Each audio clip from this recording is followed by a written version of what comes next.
vamos a tener 5 puntos. El primero va a ser introducción. El segundo, solo para recapitular y tener un contexto, un antecedente, van a ser los oficios de Cristo, que eso ya nos habló nuestro hermano Gerardo también y los que nos han antecedido. Ahorita vamos a hacer un resumen súper rápido de esos los 3 oficios de Cristo. Después vamos a hablar un tema que se llama, el tercer punto, Cristo viene otra vez. El punto 4 sería para juzgar, porque Él viene por segunda vez. Amén. Ese es un asunto que si ya somos creyentes y hemos avanzado un poquito, sabemos que Él viene por segunda vez, no hay duda, y sabemos que Él viene por segunda vez y en esta venida viene para juzgar.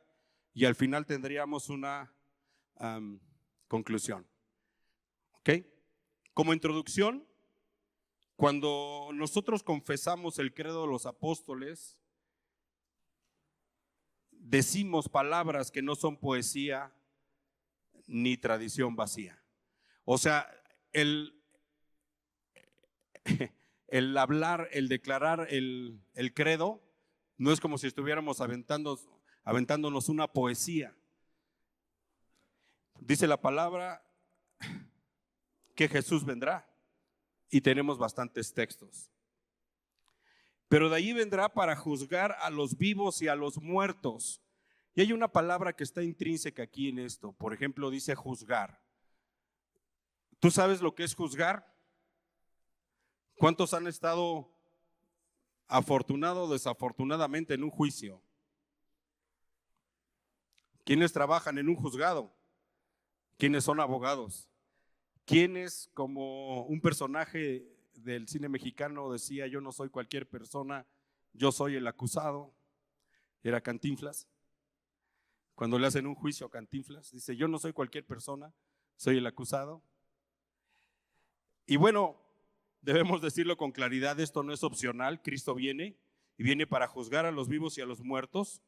No es simbólico, no es lejano, es una realidad inevitable.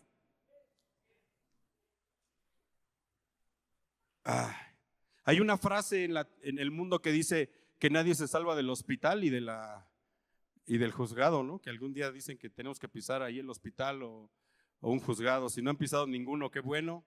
No hay necesidad, hermanos, pero hay que cuidar la salud y de todos modos Dios tiene nuestra vida en sus manos. Pero el juicio que viene, la segunda venida de Jesús y el juicio, porque viene a juzgar, es una realidad inevitable. Pero ¿saben qué pasa? La Biblia dice las situaciones por las cuales seríamos juzgados. Luego entonces nos adelantaron el examen, ya nos pasaron el examen, o sea, ya nada más es, ¿lo haces o no lo haces? Y bueno, empezando con los oficios de Cristo,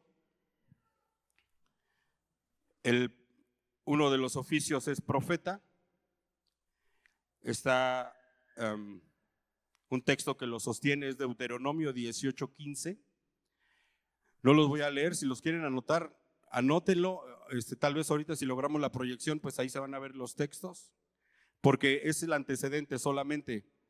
Después vamos a entrar al desarrollo del tema. Entonces, el segundo oficio de Cristo sería sacerdote, que es Hebreos 9:11, y los oficios de Cristo sería como rey. En el oficio de rey es donde nuestro hermano Gerardo concluyó el tema anterior, que es rey. Y, por ejemplo, cuando estamos hablando en el credo de los apóstoles, dice, y de allí vendrá para juzgar, no es que sea un cuarto oficio, sino es una de las funciones de rey. Es el clímax de rey, porque él reina. Él tiene autoridad, él tiene potestad, él es todopoderoso, él es soberano. Hay este texto de Juan 18:33, que es el que podemos asociar con los oficios de Cristo. Si quieren lo buscamos. Este es muy importante. Vamos a leer 2 textos como base. Obviamente, Primera de Tesalonicenses 4, que todos lo sabemos por cultura cristiana, y existían esas calcomanías hace muchos años que decía: precaución, el conductor de esta unidad podrá desaparecer en cualquier momento. Y de ese tipo de textos había, ¿no? Y calcomanías. Pero Juan 18:33, cuando lo tenga puede decir amén, si gusta ponerse de pie o en su lugar, porque nos vamos a ir un poco rápido. Dice, del 33 al 38, dice la palabra del Señor.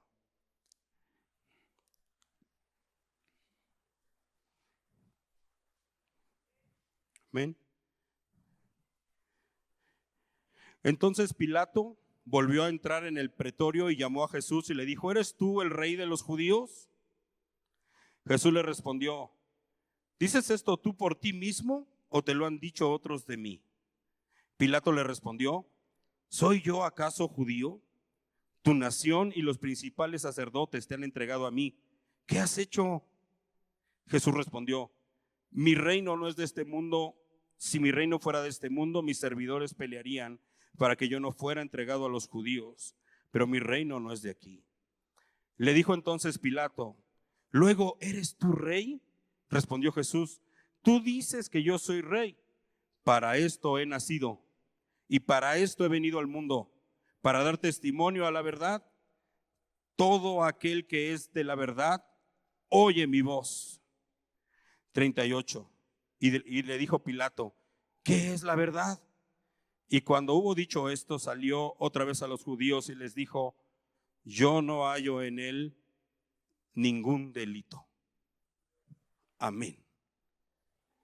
Hermano, hemos cantado ahora, y tome su lugar. Gracias por la reverencia a la palabra del Señor, a Dios. Y aquí en el diálogo dicen que eres rey. ¿Tú lo dices o lo dice otro? Y esa pregunta no la podemos hacer a nosotros mismos. ¿Jesús es rey, hermano? ¿Lo dicen otros o lo dices tú? ¿Quién lo dice?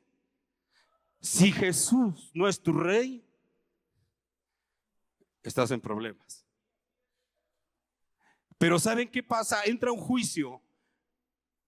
Hay infinidad de películas de casos documentados, presunto culpable. La última, no me quiero adelantar al tema, pero apenas fue el famoso Johnny Depp con Amber Heard, algo así, y el juicio fue publicitado, o sea, fue a cadena nacional e internacional. Pero aquí, cuando lo están enjuiciando a Jesús, dice: yo no hallo en él ningún delito. Fue enjuiciado, hermano, cuando él vino por primera vez, y no hallaron en él ningún delito. Pero él es el rey. ¿Lo dicen ustedes o quién lo dice? ¿Es para ti rey? ¿Es tu rey o el de los judíos?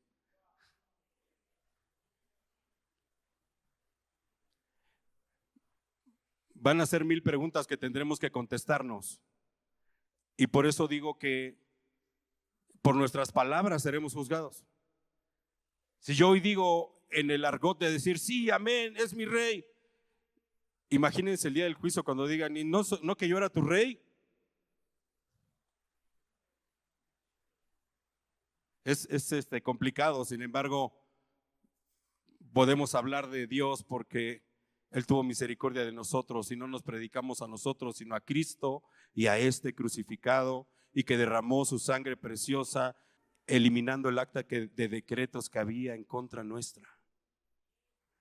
Y entonces podemos cantar, predicar, hablar, temblar también. Y desde allí, esa es la frase que vamos a empezar, porque dice: desde allí vendrá. En Hechos 1:1 dice: este mismo Jesús vendrá, así como le habéis visto ir al cielo, así vendrá. Mateo 24:30 dice: verán al Hijo del Hombre viniendo en las nubes del cielo.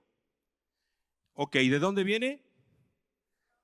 Del cielo. Y por eso digo que el credo de los apóstoles es concreto. Híjole, no puedo decir básico, porque tiene una complejidad enorme cuando nosotros empezamos no solo a estudiarlo, sino a querer confesarlo. Porque cuando hablamos de que viene del cielo, pues la Biblia nos habla de 3 cielos. Nos vamos directo al tercer cielo, hermano, donde está la presencia de Dios, donde Dios mora y la tierra es estrado de sus pies. Pero digamos que el credo está diciendo solo lo más concreto, ¿ok? Por eso es que la intención del credo era mostrar lo que nosotros creemos, lo que nosotros no tenemos controversia. Cristo viene por segunda vez, sí, y viene para juzgar y tiene textos suficientes para afirmarlo y para hacer una confesión que nadie puede dudar que Cristo viene y nadie puede dudar que viene para juzgar. Bien, en Hebreos 1:3 dice que Él está sentado a la diestra de la majestad en las alturas. Y en el Salmo 110:1 dice: siéntate a mi diestra. Esto es un antecedente de lo que mi hermano Gerardo compartió hace 8 días. Cuando nosotros hablamos de diestra, no sé si ustedes, hace tiempo cuando había un encargado de alguna empresa, de alguna área, decía: ve con fulano de tal porque él es mi mano derecha. ¿Qué significaba ir con el de la mano derecha? Bueno, todos los que somos diestros, miren, estoy agarrando el micrófono con la derecha. ¿Qué pasa si la agarro con la izquierda? Me siento raro, funciono, pero soy diestro. Algunos somos ambidiestros, pierna derecha, pierna izquierda, como sea. Pero cuando la Biblia habla de diestra, no está diciendo literalmente que el Señor tiene manos y la mano está sentado exactamente a su mano derecha. La mano derecha o sentado a la diestra es un lugar de honor, es una autoridad suprema, es un poder ejecutivo. Cuando se le delega a la mano derecha que haga algo, la mano derecha es toda la representatividad, toda la autoridad, toda la ejecución misma del que lo delegó. Cuando hablamos de diestra, entonces, tenemos un poder ejecutivo. Cuando nosotros, si podemos buscar Romanos 8:34, y si alguien más me ayuda a buscar Colosenses 3:1, para irnos un poco rápido, es esgrima bíblico. Amén. Amén, hermana. Léanoslo por favor fuerte.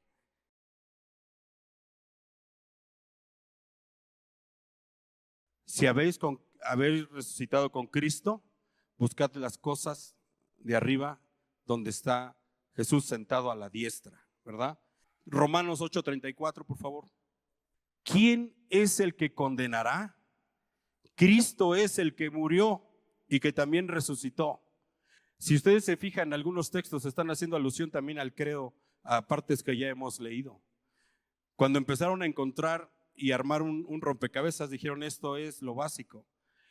¿Quién es el que condenará? Cristo es el que murió, mas aún también el que resucitó y el que además está sentado, ¿verdad? Está a la diestra de Dios y el que también intercede por nosotros. ¿Quién podría condenarnos? Bueno, a ver, hermano, le diríamos: a ver, ¿tú ya moriste y resucitaste? No me condenes. Solo el que condenará se llama Cristo. Y hay algo, hermanos, que hemos estado viendo aquí en lo que es diestra. Vamos a Hebreos 10:12. Dice: pero Cristo, habiendo ofrecido una vez para siempre un solo sacrificio por los pecados, se ha sentado a la diestra de Dios. Miren, hermanos, también hay una diferencia cuando dice sentado a la diestra. Alguien no sé si trabajaba en mantenimiento, en limpieza o en algo y decían, ya estás bien sentadito, ¿ya terminaste? ¿No se acuerdan esas frases? ¿No te dijeron alguna vez, sentadito, ya terminaste lo que te encargaron de hacer? Pues ¿qué creen? Que fue un solo sacrificio por los pecados y está sentado en el trono. No está descansando. Nuestro hermano Gerardo también compartió, es un reino activo. Y está sentado porque está ya, tiene toda la autoridad, tiene todo el poder y está sentado para juzgar. Está sentado para gobernar. Y además, Él terminó su trabajo con un solo sacrificio. Dice Hebreos 10, 26 al 39, no perdáis pues vuestra confianza, que tiene grande galardón, porque os es necesaria la paciencia, para que habiendo hecho la voluntad de Dios, obtengáis la promesa, porque aún un poquito, y el que ha de venir vendrá y no tardará. Mas el justo por fe vivirá por fe, y si retrocediere, no agradará a mi alma. Miren, hay algo interesante y vuelvo a lo mismo del credo. Dice que vendrá por segunda vez y viene a juzgar. Pero también, hermano, cuando Cristo viene por segunda vez, también trae galardones. También trae, hermano, si nosotros perdemos de vista lo eterno, justificaríamos a los que tienen depresión.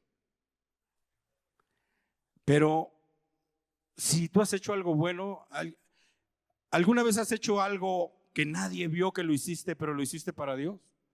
Y tú dices, ¿qué caso tiene ser bueno? ¿Qué caso tiene haber servido a Dios? ¿Qué caso tiene haberme esforzado por años? Y tienes un asunto en tu corazón de que tú deberías ser casi el vicario del Papa. Perdón por la frase. Pero si tú crees que hiciste algo y nadie lo vio, ¿qué crees? Hay alguien que sí lo vio. Porque así como Dios va a ver cada cosa inadecuada que tú y yo hicimos, también tiene la capacidad de ver cada cosa que nadie vio que hiciste bien. Y eso a mí me llena de gozo porque sí viene a juzgar, sí viene a todo, pero también tienes tu recompensa. Y la pregunta es, ¿y para qué quiero recompensas? Eso no está en el credo de los apóstoles. Tampoco está las bodas del Cordero. Hermano, estamos hablando de algo concreto, básico, que nosotros creemos. Por eso digo que avancemos. Cristo viene otra vez y viene ahora desde una posición de gobierno. El que fue humillado ahora es exaltado. El que fue juzgado injustamente y que no se halló falta en él, ahora juzgará con justicia. ¿Y para qué viene? Para juzgar. Ya vimos Romanos 8:34, dice, ¿quién es el que condenará? Cristo es el que murió y también resucitó y que además está a la diestra de Dios, el que también intercede por nosotros. Un texto clave de donde viene esta sección del credo es juzgará vivos y muertos. Segunda de Timoteo 4:1. Pablo a Timoteo le dice, te encarezco delante de Dios y del Señor Jesucristo, que juzgará a los vivos y a los muertos en su manifestación y en su reino. Ya vimos de dónde viene para juzgar y de dónde tomaron a los vivos y a los muertos. ¿Sabes una cosa, hermano? Nadie escapará. No dice simplemente vivos y muertos. Yo estaba escribiendo el apunte que trato de hacer, un bosquejo, y puse, ¿por qué no solamente ¿Por qué dice a los vivos y a los muertos? ¿Por qué no dice a los vivos y muertos? O a vivos y muertos sin el los. Y bueno, se me ocurrió esta frase. No dice simplemente vivos y muertos, dice los vivos y los muertos, porque no habla de categorías de vivos y muertos, habla de personas concretas, de todos, incluyendo a los que están aquí hoy. A los que estamos aquí hoy. No está en duda que vendrá, hermano, y viene para juzgar. Viene un juicio. Pero hay un juicio que se hizo a nivel mundial, que fue el juicio de Nuremberg. El juicio de Nuremberg fue cuando terminó la Segunda Guerra Mundial y fue el Holocausto. ¿Se acuerdan de eso? Que fueron juzgados, me parece que fueron 24 líderes nazis, entre ellos 3 de los más importantes. Y bueno, en ese momento no se tenía la legislación, tuvo que surgir y quisieron hacer un juicio para marcar un momento sin precedentes en la historia humana. Y por primera vez líderes poderosos fueron llevados ante un tribunal internacional para rendir cuentas por sus actos. Hermano, a un juicio, inclusive en la ley aquí en México, en algunas partes, dicen que para juzgar a un gobernante hay que quitarle el fuero. ¿No? No se puede juzgar a un gobernante. La pregunta es si tú y yo tenemos fuero para escapar del juicio venidero. Seas quien seas. Por eso les dije que era complicado el tema. No hay escapatoria, hermano.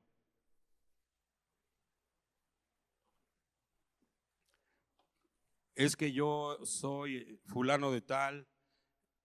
No hay escapatoria. Las características del juicio de Nuremberg: hubo una evidencia clara y pública, hubo un tribunal establecido con autoridad legítima. Nadie quedó exento por su posición, o sea, la posición que tenían. Se dictaron sentencias definitivas, fue imperfecto porque había jueces humanos, no se juzgaron todos los crímenes, solo los que tuvieron un poco de evidencias. Muchos culpables nunca comparecieron, solo trató lo externo y no el corazón.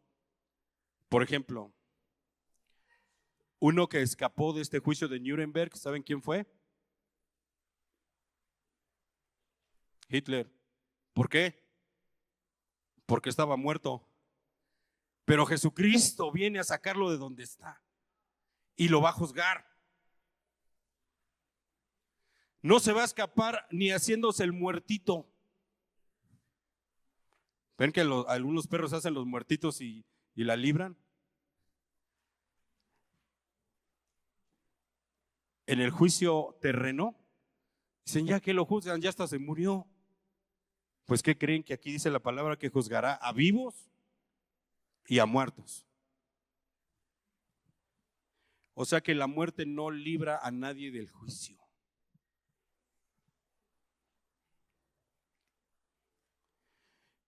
Cristo no regresa solo a reinar, sino a juzgar. Existe un juicio perfecto, universal y definitivo. En Mateo 24:36 dice que nadie sabe el día ni la hora. En Primera de Tesalonicenses 5:2 dice que vendrá como ladrón en la noche.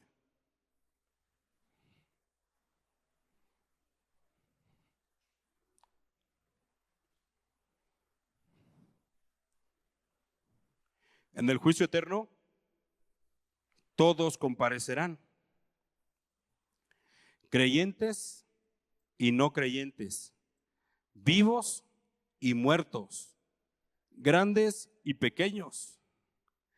Apocalipsis 20:12 dice o describe libros abiertos, obras expuestas, juicio conforme a la verdad. Nadie escapará y no hay apelación. Si alguien ha participado en un concurso legal, puedes apelar si hubo una equivocación del juez o de la sentencia. Aquí en este juicio ya no hay apelación, hermano. Un juicio justo y perfecto. A diferencia de Nuremberg, el juez es Jesucristo, perfectamente justo. Se juzga no solo lo externo, sino el corazón, las intenciones. Toda intención será revelada. Este juicio será justo, sin error, santo, sin corrupción, nada de que le di una lana al abogado y al juez para torcer las pruebas. Verdadero, sin engaño. Nada de que por acá te doy una lanita para torcer las evidencias. No hay forma.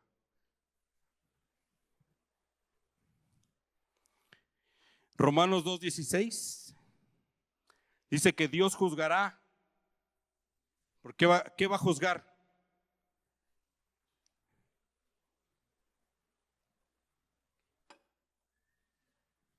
No se oyó. A ver, léanlo fuerte. Y las mujeres no, qué bueno.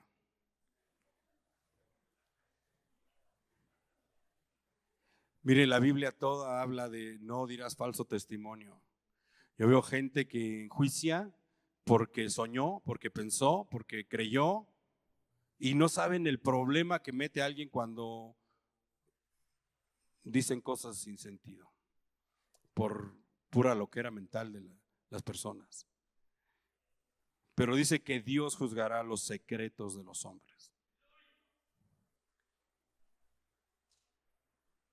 Es ahí donde nosotros el día de hoy, ahora sí, hermano, los secretos de los hombres. Y todos pueden pensar secretos malos, también hay secretos buenos, ¿no? ¿Qué intención y con qué intención hicimos las cosas? Porque a veces dices, bueno, sí, pero el resultado fue tal. Pero yo no quería hacer eso. No fue mi intención decirlo. Dios lo sabe todo. Y si hiciste algo, dice, no hagas cosas malas que parezcan buenas, buenas que parezcan malas. Pero Dios sí lo sabe.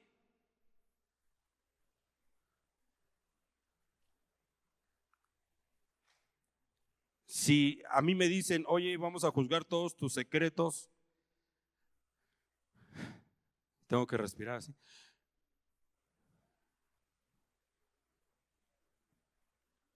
Y lo vamos a publicar así como si fuera el juicio de Johnny Depp. Me daría un poco de vergüenza. No sé a ti, que tienes alas y vuelas. No sé. No sé si tú y yo dijimos que Jesucristo es nuestro Rey. Y que cantamos, Jesús es mi Rey soberano. Mi gozo es cantar su loor. Qué bonito coro, qué bonito himno, pero es Jesús tu Rey soberano, es mi Rey soberano. Y es donde ahí empieza a chocar no solo el credo de los apóstoles, porque estamos hablando de la Biblia, no del credo. Él es soberano y Él juzgará, para no decir que tus secretos, Él juzgará mis secretos. Y si quieres sentir esa frase dentro de ti, dila, Él juzgará todos mis secretos. No se oye el eco, la fuerza, el amén, el gloria a Dios. Podemos gritar hoy, Dios juzgará todos mis secretos, así,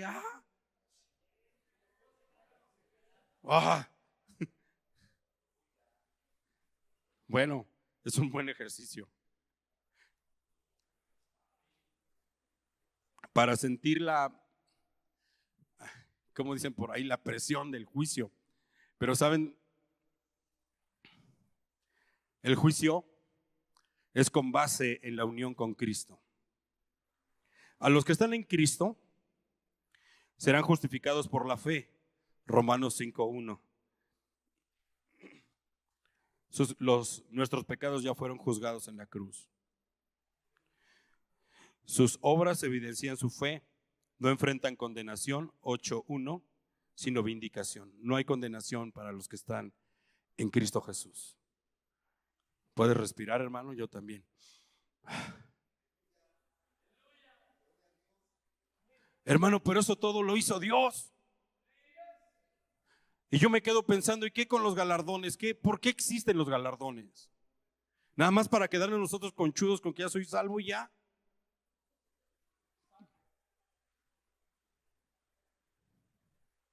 ¿Para qué?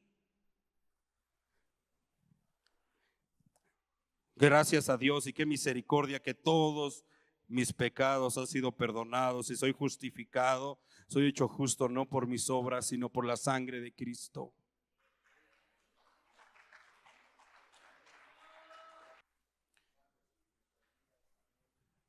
Tú y yo ya estábamos con un pie en el infierno.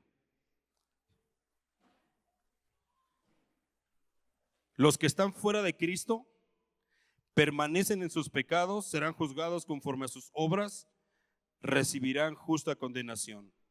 Juan 3:18 dice, ya ha sido condenado. Dice lo que siempre hemos compartido por costumbre cristiana, hasta que se hace realidad en nuestras vidas. Porque de tal manera amó Dios al mundo, que dio a su Hijo unigénito, para que todo aquel que en Él cree no se pierda, mas tenga vida eterna. Pero el que no ha creído ya ha sido condenado. Es el texto, el versículo que sigue. El mensaje, el texto, el evangelio es un mensaje que es de Dios, no es lo que dice el que comparte aquí. Ese mensaje es de Dios.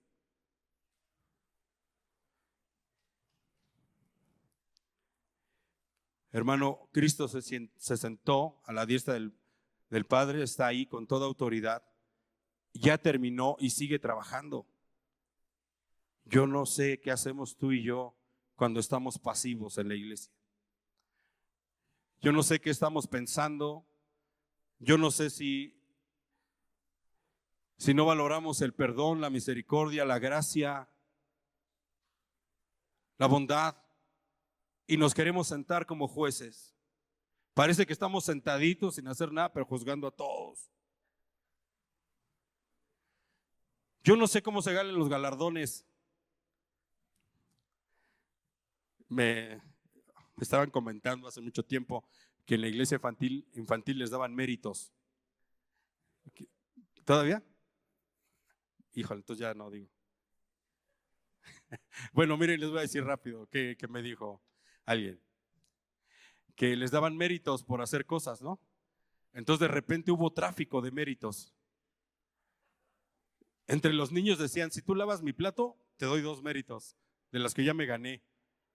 Y se daban los méritos entre ellos, hubo tráfico de méritos entre niños. Pero cuando la palabra de Dios dice que hay galardones,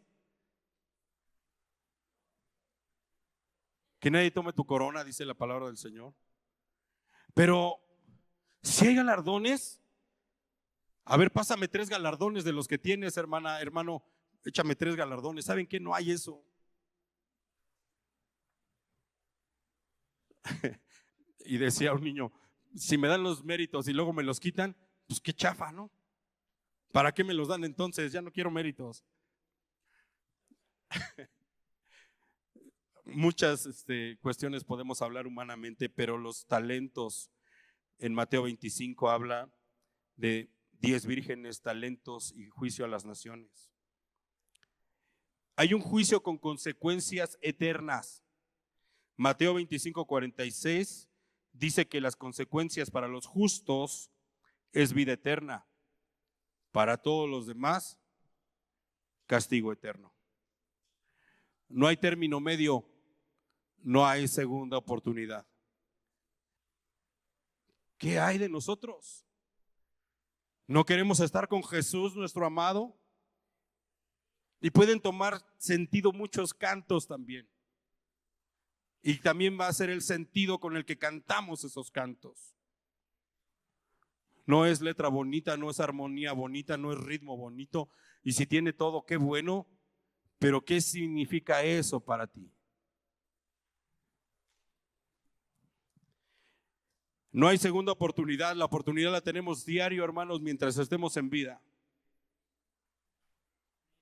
Decía el hermano Toniel Ríos Paredes, no todos tienen la oportunidad del ladrón en la cruz del Calvario, que en el último minuto ser salvos. No te la juegues, decía. Si hay salvos de último minuto, ahí está documentado el ladrón en la cruz. Pero no porque seas ladrón el último te vas a arrepentir, porque había dos, ¿verdad? Dos ladrones malos y uno cuasi bueno. Hermanos, la pregunta no es si habrá juicio. La pregunta es, ¿en qué lado estarás cuando Él venga?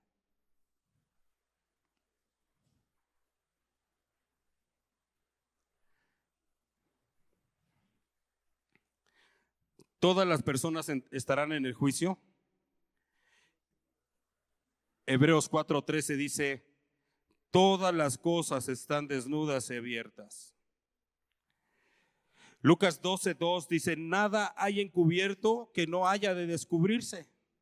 No hay nada oculto, hermano, que no haya de manifestarse.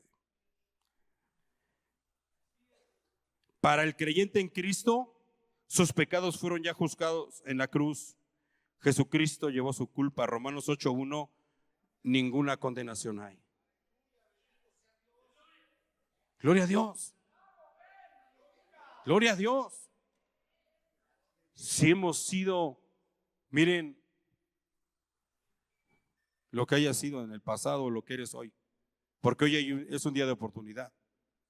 Lo que haya sido hasta hoy, hermano, si te sientes en un juicio injusto por la humanidad, hay alguien que sí está viendo la justicia que hay en tu corazón. Entrégale esa injusticia a Dios, eso que sientes en el corazón, porque por esa injusticia no avanzas.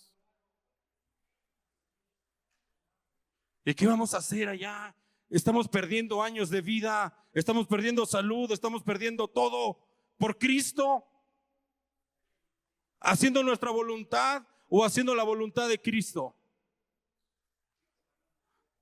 Por eso Simeón, cuando vio a Jesús bebé, mis ojos han visto al Salvador, ya me puedo morir. Esperó toda su vida. ¿Y qué vamos a hacer y qué le pedimos a Dios cuando estemos cara a cara con Él? ¿Eso estamos haciendo toda esta vida, prepararnos para verle cara a cara, o estamos entreteniéndonos juntos?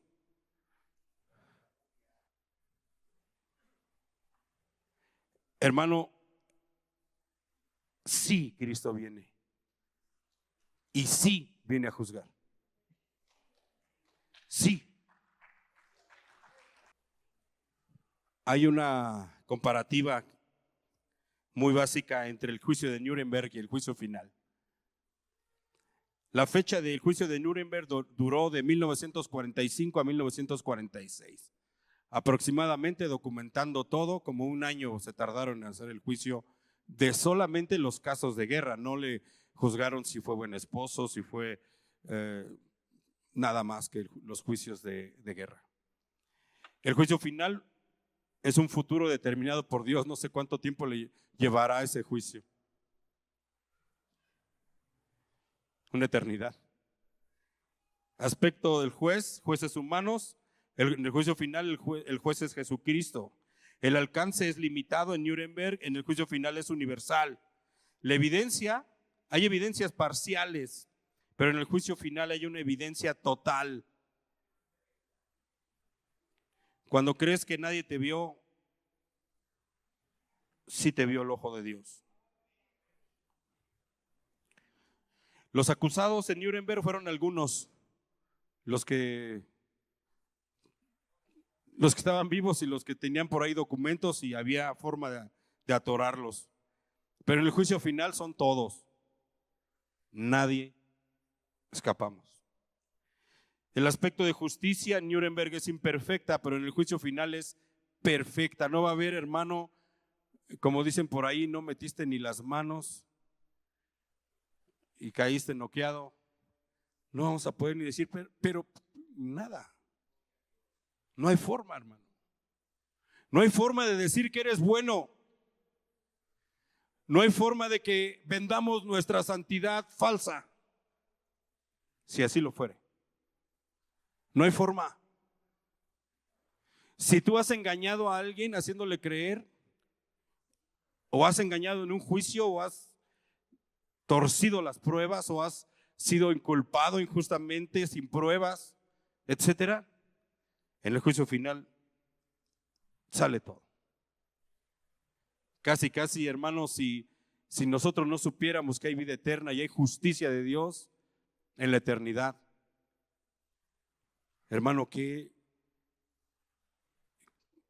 obviamente la palabra dice que si Cristo no hubiera resucitado, seríamos los más dignos de lástima.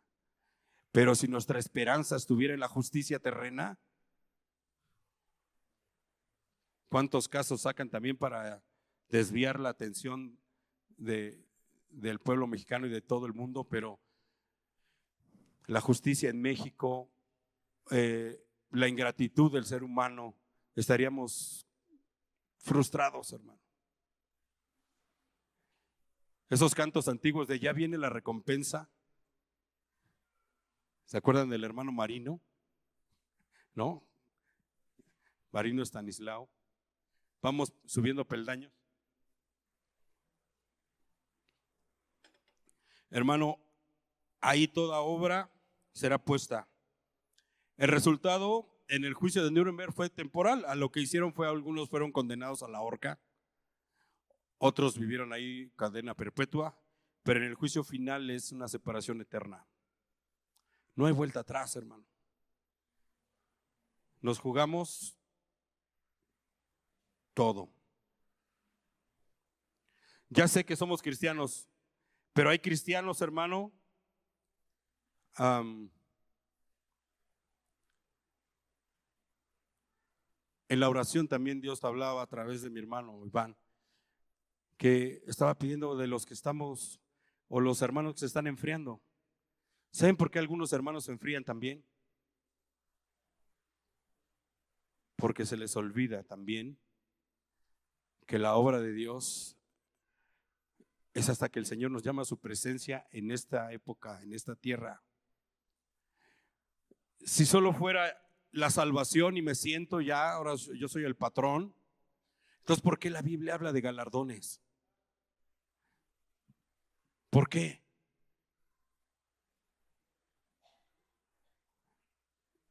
¿Qué le podemos dar a Dios? Nada que no venga de Él. Muchos decían antes, es que por eso evangelizo, porque cada que evangelizo tengo ahí mis coronas, mis galardones, etcétera.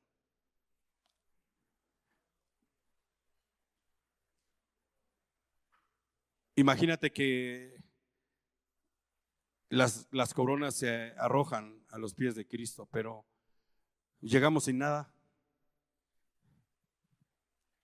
Y alguien dicen, ahí va a llegar alguien que no puede ya con sus coronas, ¿no? Todas las que lleva. Que tenemos que pensar un poco más allá, hermanos, de solamente ser salvos. Hermanos, un día estaremos tú y yo, en un féretro, en un cajón, en tu sepelio. Y después de eso, en el juicio nos veremos. No es como lo recordarán, es la vida que llevaste para Dios. ¿Tiene algo de sentido guardarse para Dios? ¿Tiene algo de sentido seguir sirviendo si nadie lo ve? ¿Tiene algo de sentido congregarse? Si no voy y de todos modos me siguen poniendo a servir, ¿Tiene algún sentido? El sentido lo tendrá cuando estemos cara a cara con Dios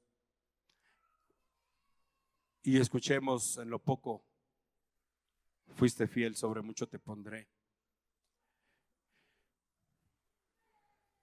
Y los libros fueron abiertos y encontraron tu nombre inscrito en el libro de la vida. El juicio final no es una idea abstracta, hermano. Es una realidad inevitable. Hay 3 verdades. Comparecerás personalmente. Tu vida será evaluada con verdad perfecta. Tu única esperanza es Cristo.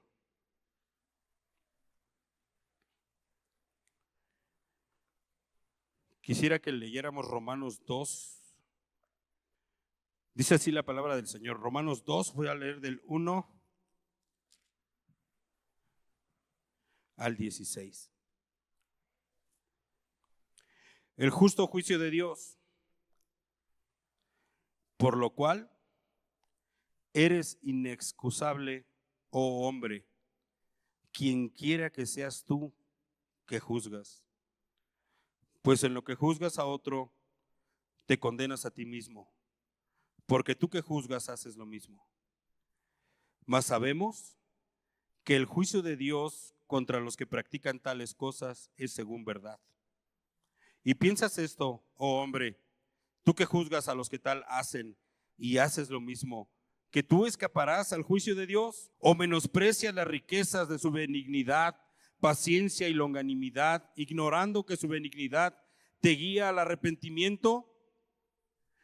Pero por tu dureza y por tu corazón no arrepentido, atesoras para ti mismo ira para el día de la ira de la revelación del justo juicio de Dios, el cual pagará a cada uno conforme a sus obras. Vida eterna a los que, perseverando en bien hacer, buscan gloria y honra e inmortalidad, pero ira y enojo a los que son contenciosos y no obedecen a la verdad, sino que obedecen a la injusticia. Tribulación y angustia sobre todo ser humano que hace lo malo, el judío primeramente y también al griego. Pero gloria y honra y paz a todo el que hace lo bueno, al judío primeramente y también al griego. Porque no hay acepción de personas para con Dios. Porque todos los que sin ley han pecado, sin ley también perecerán. Y todos los que bajo la ley han pecado, por la ley serán juzgados. Porque no son los oidores de la ley los justos ante Dios, sino los hacedores de la ley serán justificados. Porque cuando los gentiles que no tienen ley hacen por naturaleza lo que es de la ley, entonces, aunque no tengan ley, son ley para sí mismos, mostrando la obra de la ley escrita en sus corazones, dando testimonio su conciencia y acusándoles o defendiéndoles sus razonamientos. Y en el día en que Dios juzgará por Jesucristo los secretos de los hombres, conforme a mi evangelio. Y sí, podemos ver en toda la Biblia la segunda venida de Cristo y el juicio de Dios. El mismo Jesucristo que vendrá como juez, hoy ofrece su gracia como Salvador. Hoy puedes arrepentirte, puedes creer, puedes ser justificado, porque en aquel día no habrá oportunidad de cambio. Mateo 12:36 dice: mas yo os digo que de toda palabra ociosa que hablen los hombres, de ella darán cuenta en el día del juicio. Porque por tus palabras serás justificado y por tus palabras serás condenado. Sabemos que Gálatas habla de las obras de la carne y del fruto del Espíritu, pero ¿saben? Dice que contra el fruto del Espíritu, contra tales cosas, no hay ley. ¿Qué quiere decir? Pues tenemos cómo medir. Hermano, Él volverá. La primera venida vino como cordero, inclusive como abogado. Hijitos míos, estas cosas os escribo para que no pequéis. Pero si alguno hubiere pecado, tenemos abogado, a Cristo Jesús. ¿Alguno ha pecado? Hoy tiene abogado. En la segunda venida viene como león, viene como juez. El mismo Cristo que vino en silencio como cordero, volverá con gloria como león, y que no rechaza su gracia, mañana enfrentará su justicia.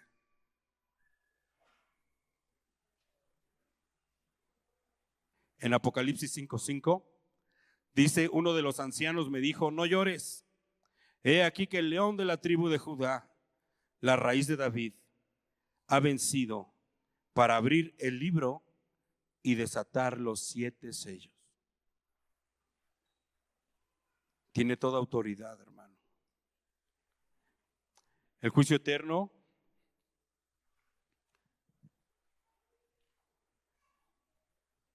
lo contempla el credo y dice: de allí vendrá para juzgar ¿a quién? A los vivos y a los muertos. De tal manera que hoy tú y yo tenemos una decisión. No sé si hay alguien que nos visita que no ha conocido de Jesús, pero Jesús, te quiero decir, es amor. Dios es amor. Y vino a manifestarse como cordero, que se ofreció en sacrificio a sí mismo. A Él nadie lo juzgó, a Él nadie lo inculpó.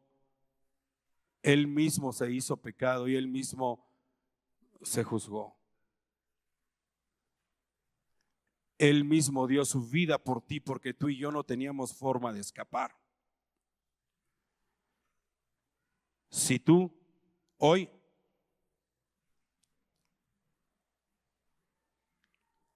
reconoces ese sacrificio de Cristo para ti, tienes abogado el día del juicio. Pero si tú le rechazas, mañana verás la realidad. Y tú y yo, que somos cristianos, que nos hemos estancado,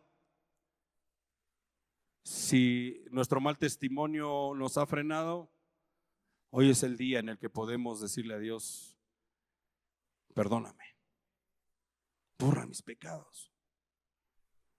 Porque el día que se revelen todos tus secretos y los míos, ¿a quién le vamos a echar la culpa, hermano? No hay forma. No podemos torcer las pruebas. Hoy no podemos hacer nada más que entregarnos y decirle todo a nuestro abogado. Y vi a grandes y pequeños, y fueron abiertos los libros. Qué misericordia cuando venga ese momento.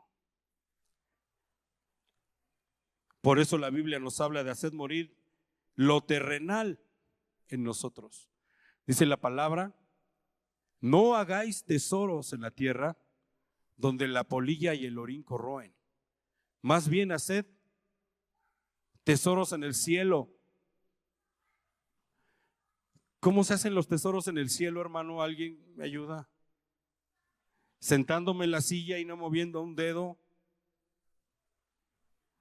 ¿O esa parte no la tenemos que tocar de la Biblia? Tenemos que actuar. Si hay alguien hoy literal que quiera escapar del juicio como culpable,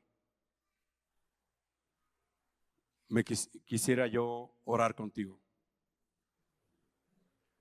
Si hubiera alguien que quisiera entregarle su vida a Cristo, entregarle su pasado y su presente, su pecado más oculto,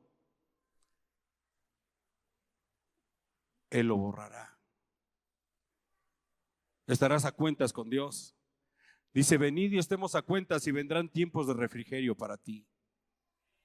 Quien necesita estar a cuentas con Dios somos nosotros. Quien necesitamos ese tiempo de refrigerio somos tú y yo. Yo también estaría en ese día de juicio. Y sí quiero pedirle a Dios misericordia. ¿Tú cómo te sientes el día de hoy? ¿Empoderado? ¿Tu obra y el barrio te respaldan? ¿Todo tu caminar cristiano te respalda? ¿O es el día de venir y humillarse delante de Dios diciéndole, Señor, tú tienes toda autoridad?